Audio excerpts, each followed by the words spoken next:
Good afternoon, everybody. Thank you for attending today's session. Just a couple of reminders before we get started. Please keep your microphones and cameras off during today's presentation. Also, if you need a certificate of completion, please email Stacy at the end of today's presentation. With that, I will hand it over to our presenter, Russ. Great. Thanks, Kylie.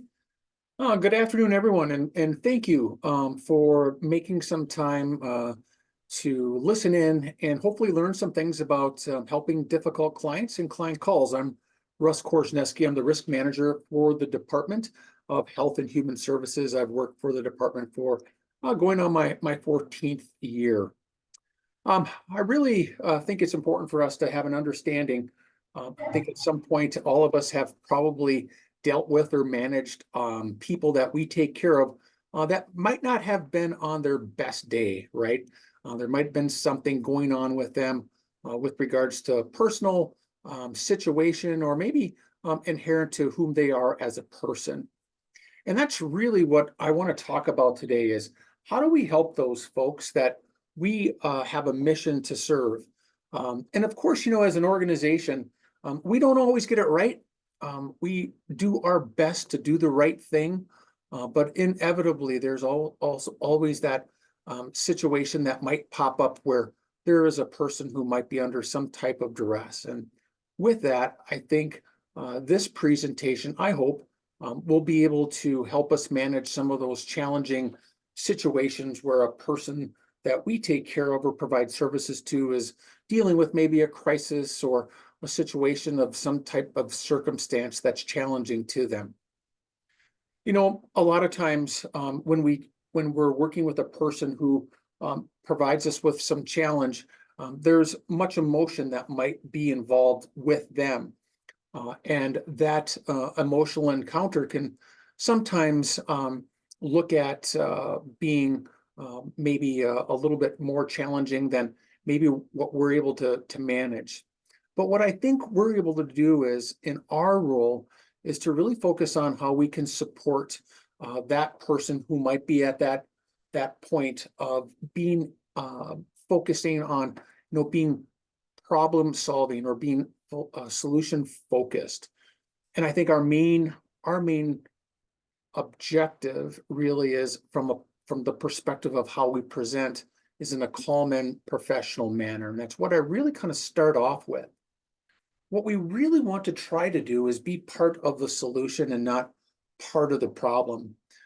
Many times it's important for us to possibly just listen to that person, that client that we're serving, is to listen to what they have to say.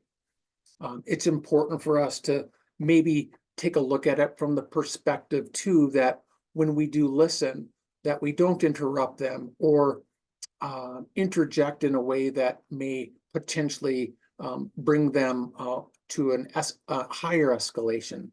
So what I ask is that we don't want to go to the part where we're telling them something or telling them what to do or that type of approach, because it's really unreasonable for us and sometimes inappropriate to interrupt them and to tell them to calm down or take it easy. That kind of thing might not be the best approach.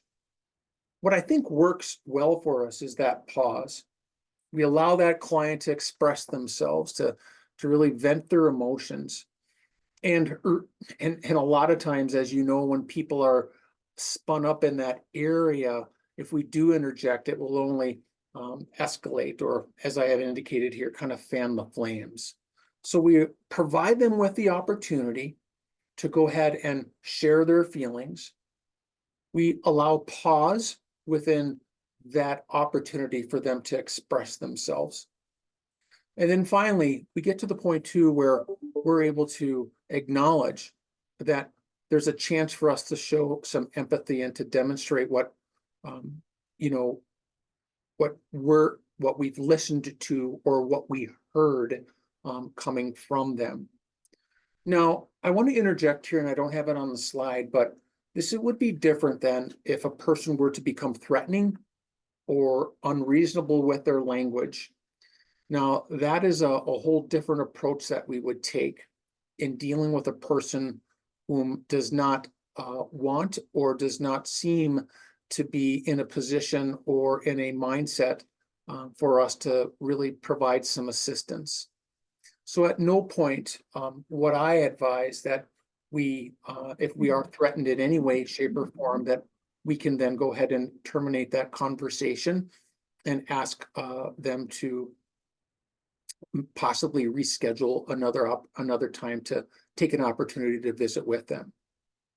Now, going back to helping that person whom has provided us with a challenge, so we're going to be part of the solution. We want to pause, we want to acknowledge, and then I think at this particular point, we want to get some clarification.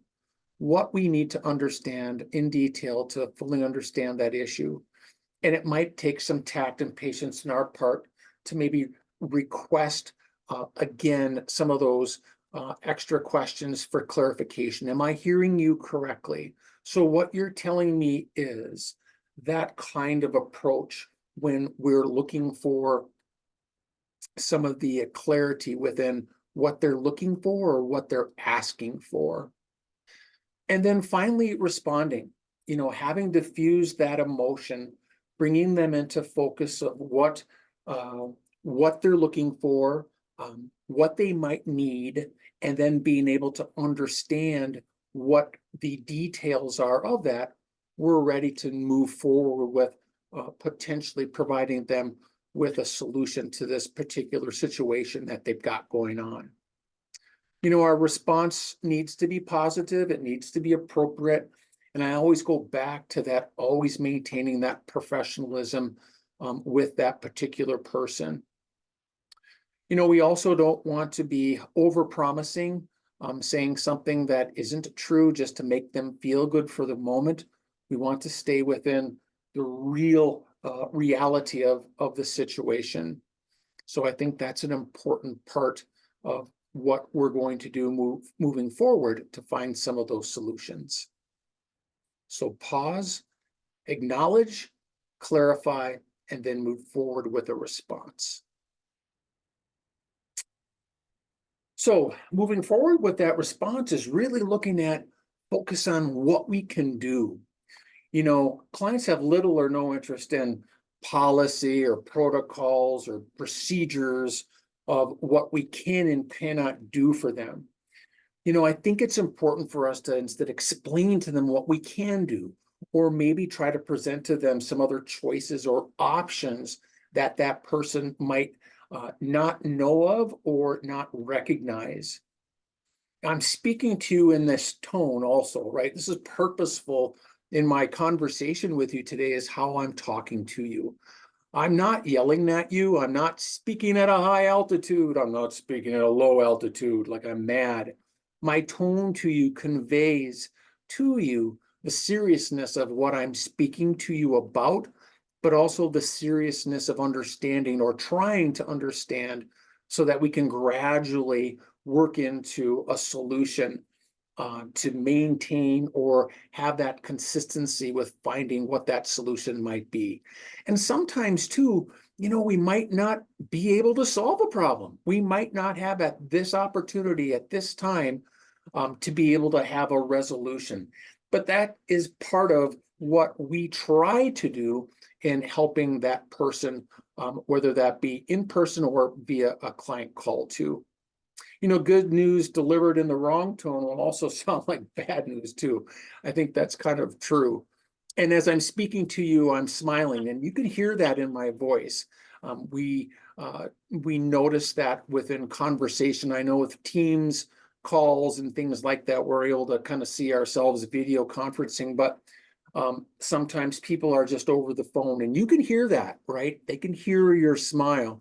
They can hear your tone on how you were approaching them via those phone calls too. So focus on what we can do, ensure that we're using that right tone of voice that conveys our positivity to that person, and that we're serious about helping them. And then I think another piece here that I think is important for us to recognize is putting ourselves in their shoes. putting ourselves in a person's shoes. We've all been in that place, right?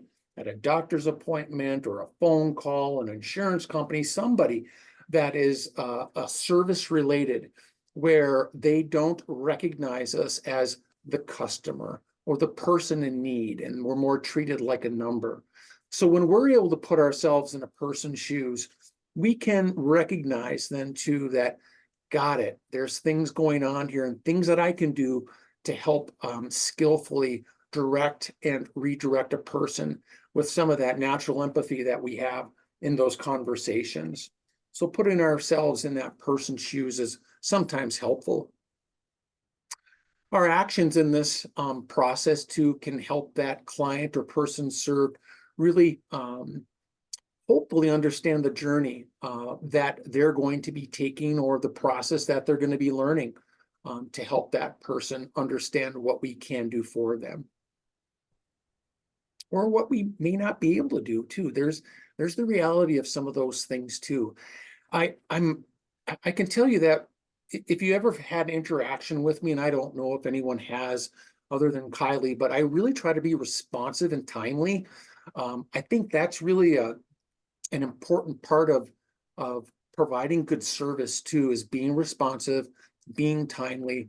And I think also, even if I can't provide an answer, maybe look to possibly going other places to find solutions.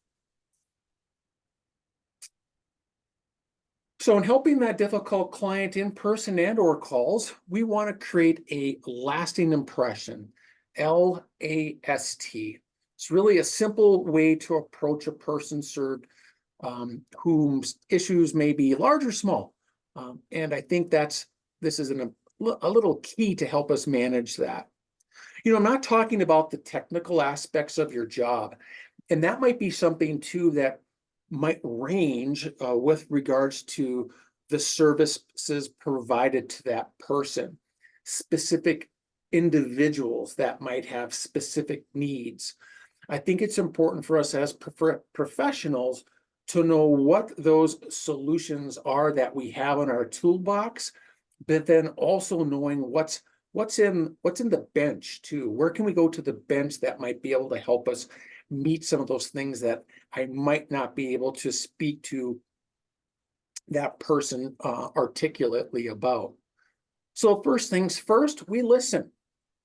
We listen to that client. An angry client may been thinking about something for quite some time, and they just need to get it off their chest when they have that time or that opportunity to have that conversation. And we just want to listen. No interruptions. Again, it becomes threatening or inappropriate. There's a time and a place for us then to interject. But really, if a person is struggling with a particular situation, you just listen to them. It's also vital that we listen to the client, maybe take some notes down too. Always having a pad of paper handy and a pencil.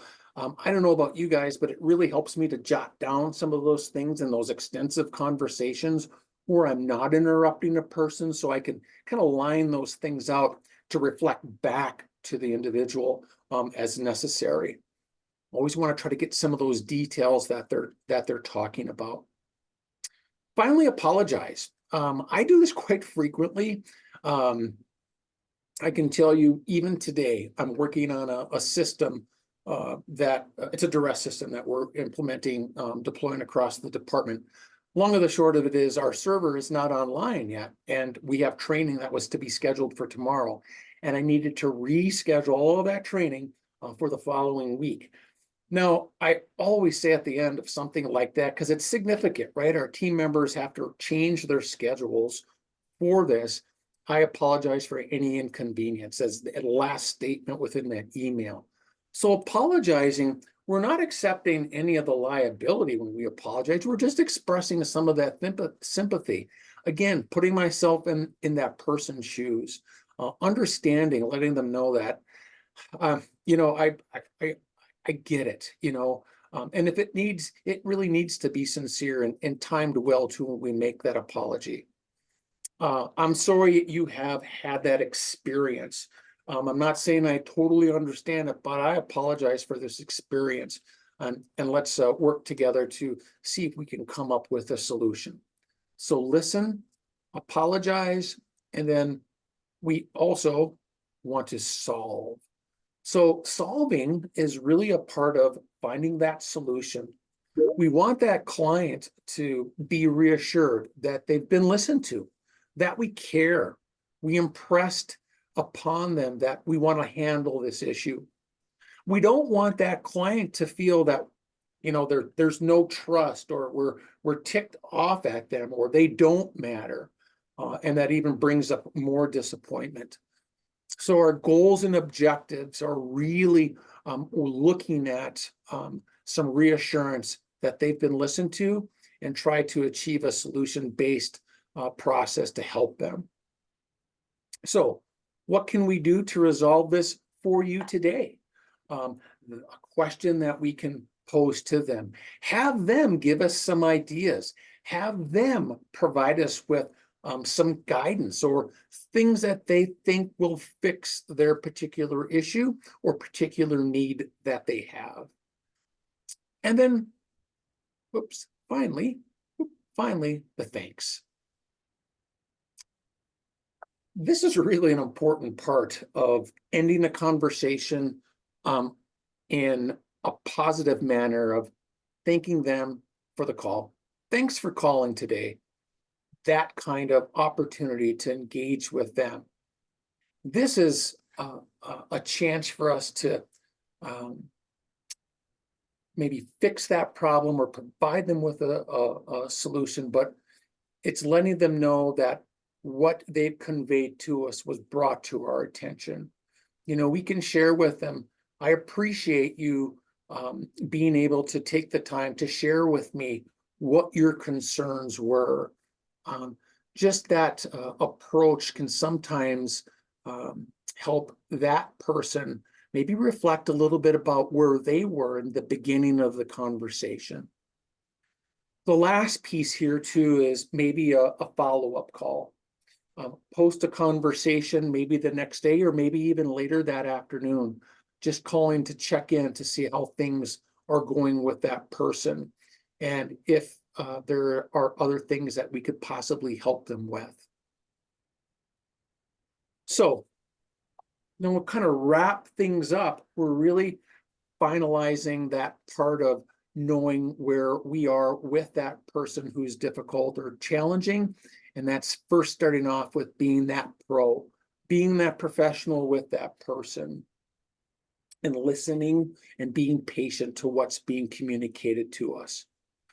We allow that customer to vent their frustrations. We want to listen to what they have to say to us, and not react with emotion or tell them what to do or calm down, that kind of approach.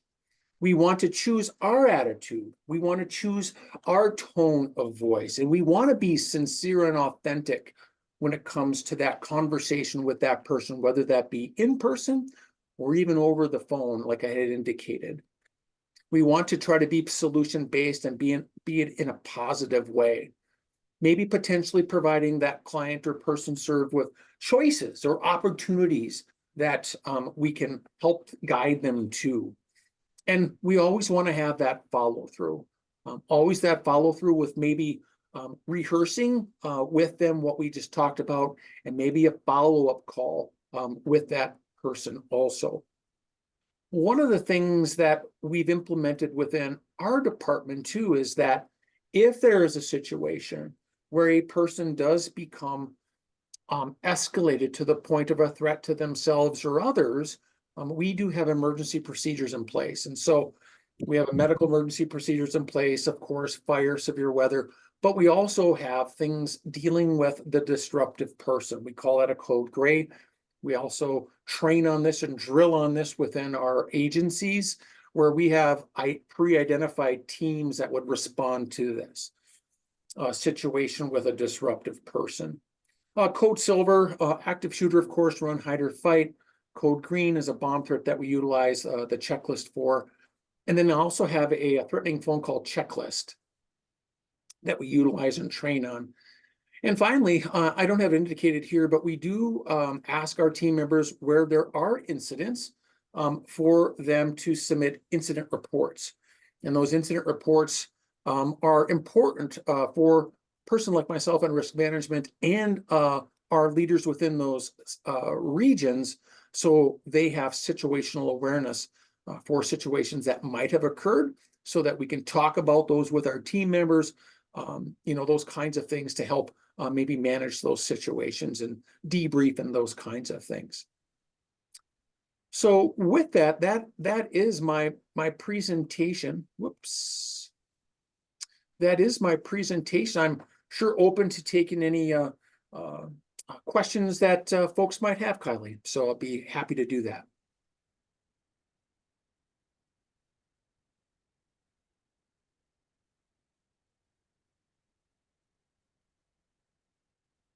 Can you guys still hear me? Yes, I can hear you. Okay. Yes, sorry, I was having issues getting my mute undone. Okay, no problem. There's a question. Could you share your emergency procedures? Absolutely. Are you thinking more about the emergency action plan? Is that what you're interested in? Yes. Yep. I will send that over to you, to Kylie. And then there's a question. What do you say if you have no solutions for them, or there is no good solution that's possible and you have to give bad news? Yeah, I just brought up the chat.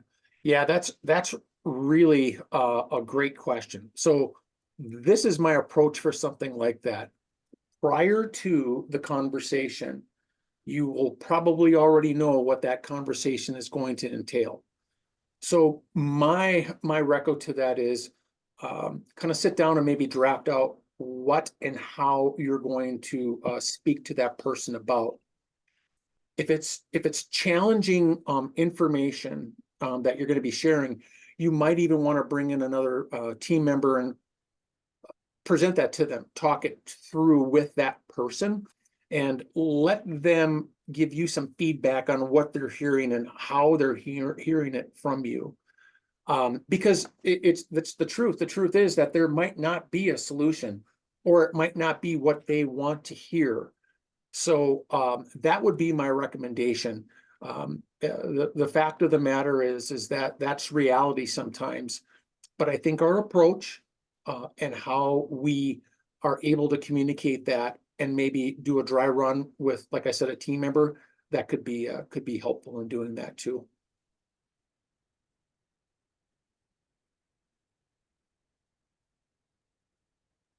Let's see the questions here. The PowerPoint is in an email. Yes, that you should have received the one that I just presented to you. And the one I printed out was, let's see. Yeah, that was the wrong one that I sent earlier. So my apologies on that. I selected the wrong presentation for home and community visit safety training. It's got good information in it. So you're free to take a peek at it, but that was the incorrect one. I did send this presentation out later. Do you have general or I printed? Or what if the client is angry directly at you as they feel you should be helping or don't like that you don't have a solution? Yeah, that's so I think when a person becomes angry and there isn't a solution that satisfies their specific expectation, I would suggest giving them the opportunity to offer them maybe to reconvene at another time or another phone call. The reason I'm saying that is that I'm not saying that I'm going to see if I can make things better, but what I am saying is let's talk about this again. And maybe at that point, that person will have enough cool down time to kind of think about what was presented to them and have an opportunity then to maybe look at that from a different perspective. Do you have general strategies to share for safety? And I sure do. That community and health guide, that presentation, I did send out accidentally. That is a good one, but I also have some handouts also, and I can also put that, I'll email that to Kylie also. It's kind of a strategy for home visits. It's kind of like before, during, and post a visit. So I can definitely, would that be helpful, Kylie? Or just understanding your mission for the folks out there, would that be helpful? Sure, that would be fine. Yep.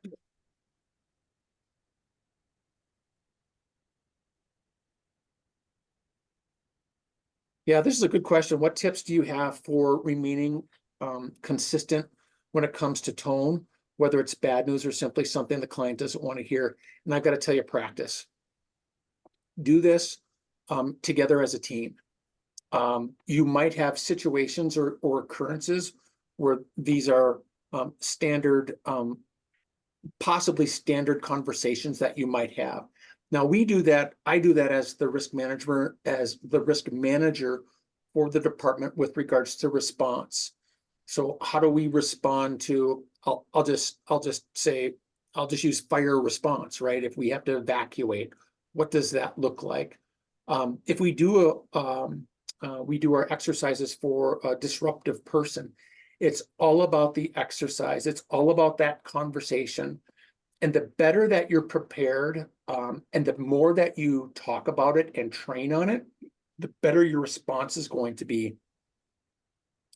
Even though these might not happen very frequently, if you do trainings, regular office trainings, do some role playing on these. Those are super, super helpful for the real world stuff that comes up.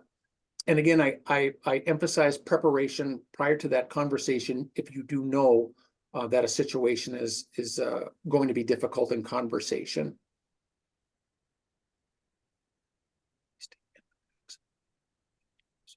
Oh, like, how do we stay empathetic sounding when we do this over and over and not clinical or calloused? Yeah, that's a really good one too. I'm going to go to another lane, and that's our own self-care. So post conversations that are challenging or situations that are challenging, it's that self-care. Maybe it's a conversation with one of our team members to just kind of talk about what that conversation was like with that person, to kind of maybe help debrief ourselves so that I can realign myself. And I totally get the mission concept, because when we go into the environment and we engage in a difficult situation, and then we come back out of that environment, we then have to reset ourselves to go back in. And I think that's kind of what you're talking about there, is that these are kind of like mini deployments, right? You go in, or mini missions. You do your mission, you come back out. We can go ahead and talk about it, and then get back into the next mission. So I'm all about a supportive work environment where people are able to share some of their experiences, talk about that as a group, to be able to do some role playing as individuals with each other, and to have that open dialogue, and maybe that self-care too. I don't know if you guys, I do, I send out messages monthly on ergo stretches and just overall wellness for our team members. It's just letting folks know that they need to take care of themselves and each other, to be sure that they follow some of those things. So I think it goes back into some of those personal things that we can do to take care of ourselves. I hate to get on a soapbox here, but I'm hoping I'm articulating that correctly for you. How do you handle being in a field where people have strong emotions now, and now your full name, like perhaps when they're reaching out to you on social media or people you know? Oh, that's a really good one too. So of course, when we see something like that, it's a zero response, right? We don't respond to that or do those kinds of things. Now, if it's a consistent dialogue that you're seeing, maybe there's an opportunity to sit down and talk with that person. If you're in that type of engagement with that individual, to share with them maybe the appropriateness or the inappropriateness of having that kind of dialogue, sharing with them the importance of having that.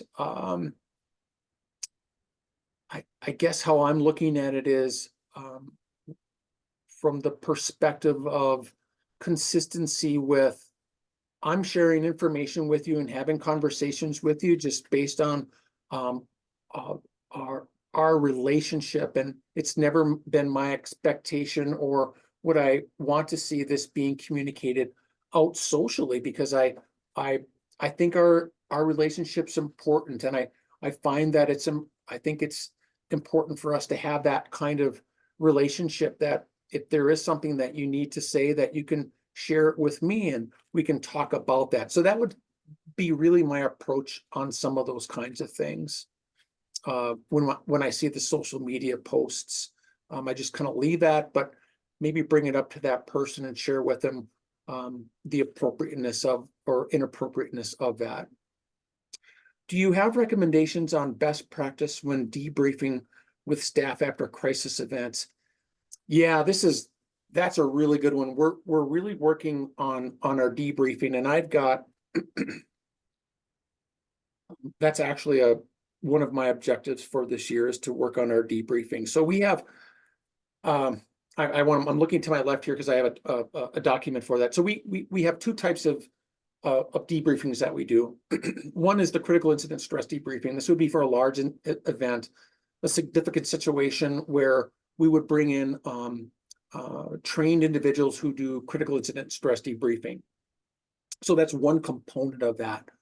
The other is a standard debriefing, where, as you had indicated here, where there's a crisis or a situational event, when maybe there's a death or a significant event where a person had to respond to a medical emergency or something like that, where we do that debriefing.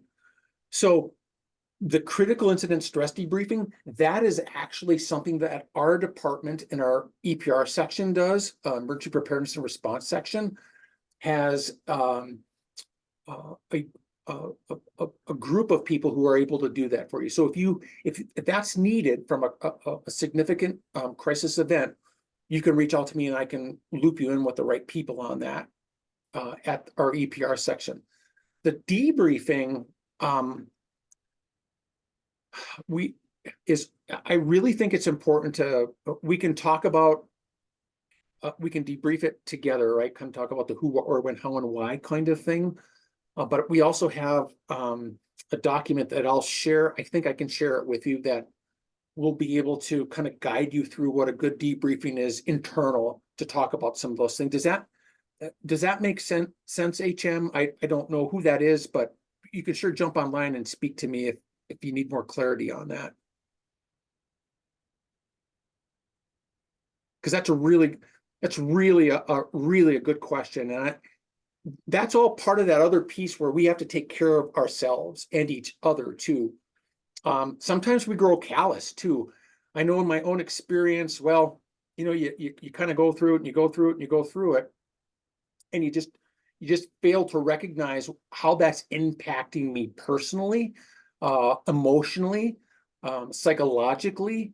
That's why debriefings are so important, because it keeps us sharp to things, right? It helps us recognize what I just experienced, what I'm feeling, and how I can take care of myself, and really my team members taking care of each other too. I'll write that one down too, Kylie.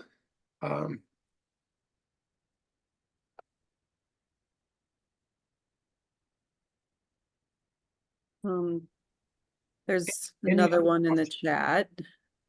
Specifically in property management, there are several laws and company policies all of us follow to stay in compliance. Although clients usually have zero interest in our policies, what would you say is the best way to walk the line between relaying those policies and explaining what we can do, look into what we can do or look into for the client? Yeah, and that's from that service perspective. Now, it's just no holds barred, right? We have a lane that we have to travel. And for us to be successful in meeting that person's needs, there are specific guidelines that we have to follow.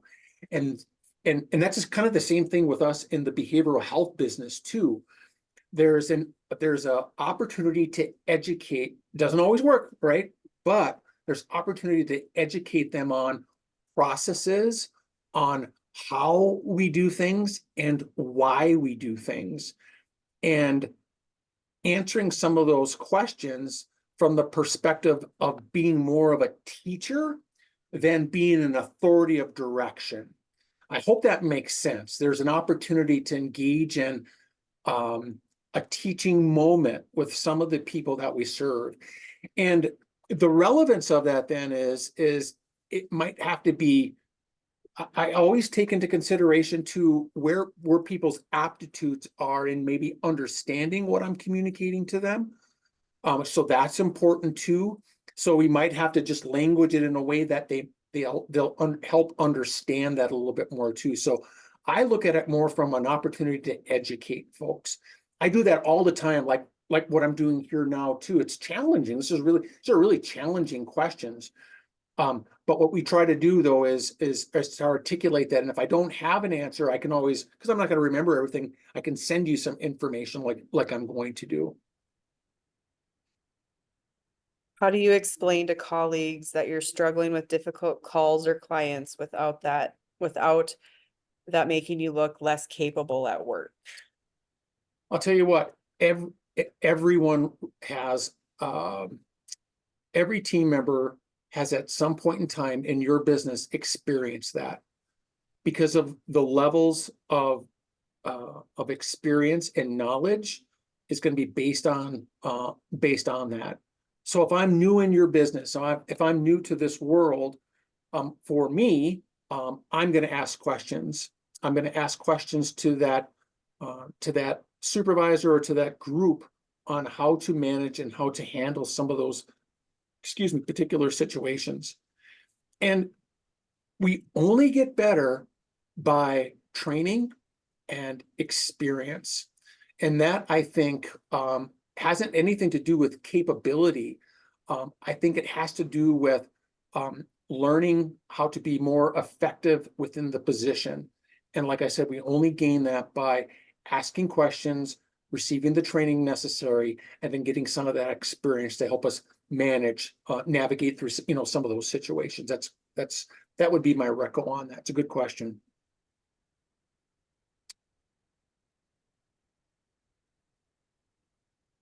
How about how to get a difficult client to leave when you can't listen anymore, either because you can't help, need, or to go, or something else?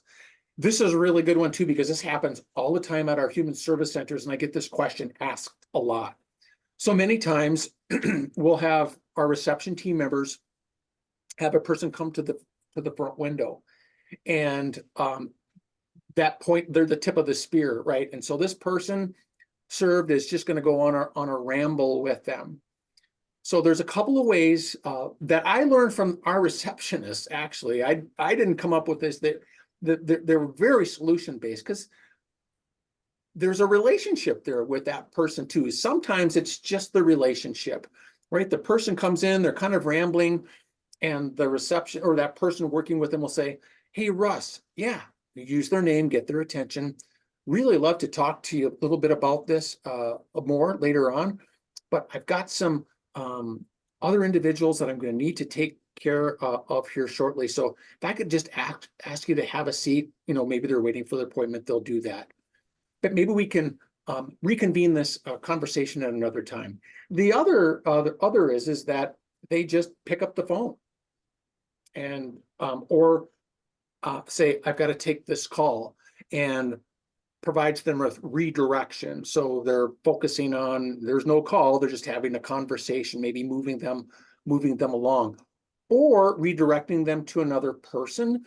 They do that quite frequently too, because what we've noticed is some of the people that we serve, they just connect with some of the receptionists, some of the people that are there taking care of them, because they don't have anybody else. They don't have another person. So they just kind of connect with that person. I'm trying to think here. That's a really good question. I know there's some other. I'm going to write that one down, and I'm going to send those to Kylie, because I think I believe I've got some better solutions that I just can't think of off the top of my head that I received from our reception staff. Phone calls, ask them to come back.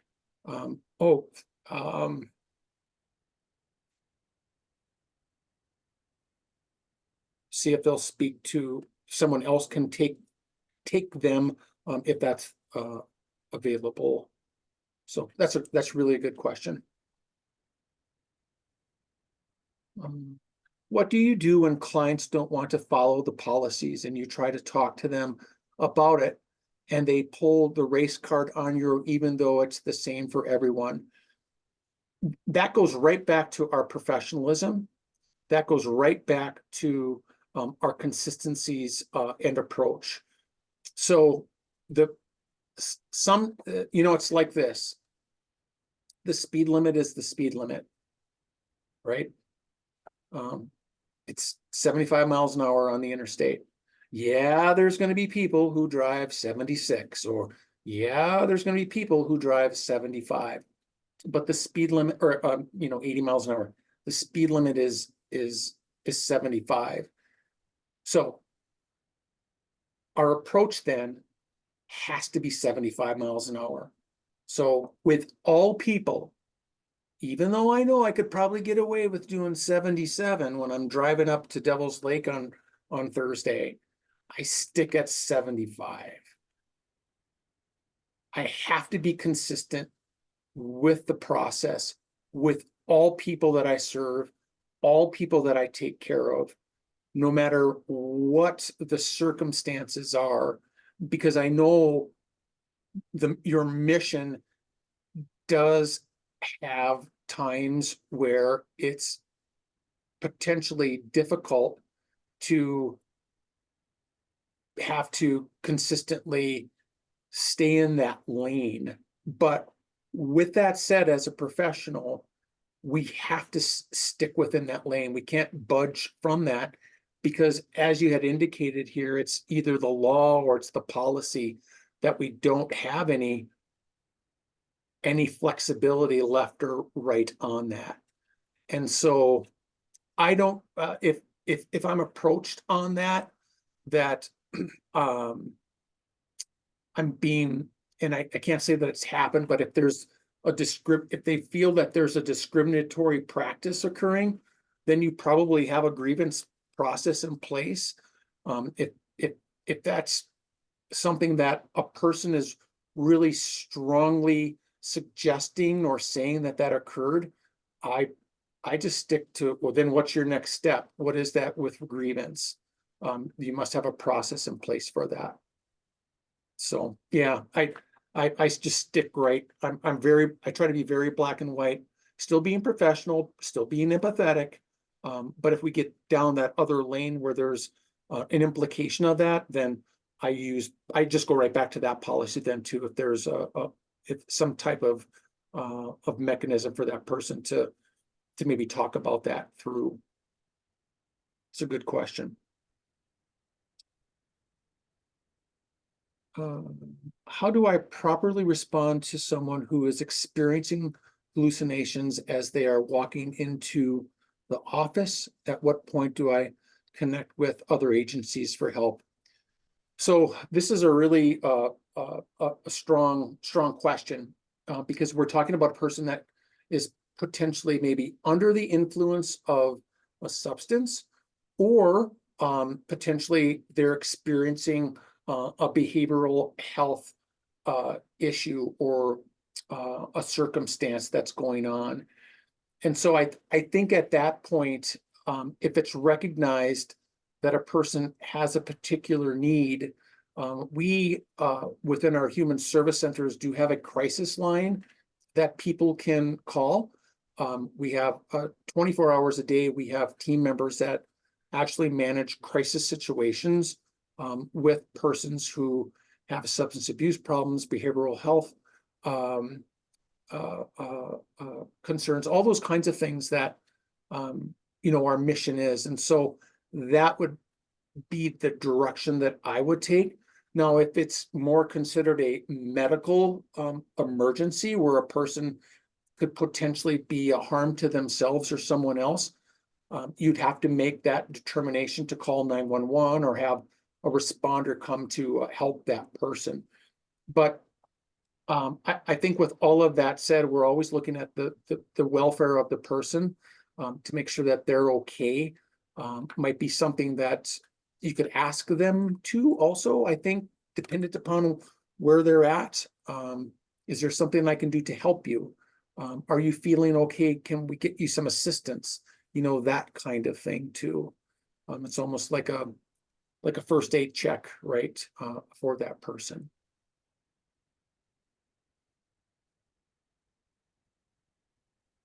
I don't see any other questions. Great questions. Wow, that was awesome. I did my best. I will forward you some documents and some information, Kylie, so that you can share with the team. I'm also really open to circling up with maybe your groups or within your teams to have conversations, so always glad to do that. So I really appreciate the opportunity to present to you guys today, and glad to make that time for you. So appreciate your time also. Thank you. Thank you, Russ, for presenting and taking time out of your schedule. Thank you guys all for attending. If there's any other questions, please feel free to reach out to me or Russ and we'll get those answered. And once we get those documents, we will forward them to you. So just be watching for your email. Also, there will be a quick survey here sent out either later today or tomorrow. If you could take some time for a little bit of feedback and any other possible topics. We do have this spring session full, so we'd be looking at for topics. We'd be looking at for topics for next session, which would start in September. So thank you guys all again for attending, and hope to see you next week for our next presentation. Thank you.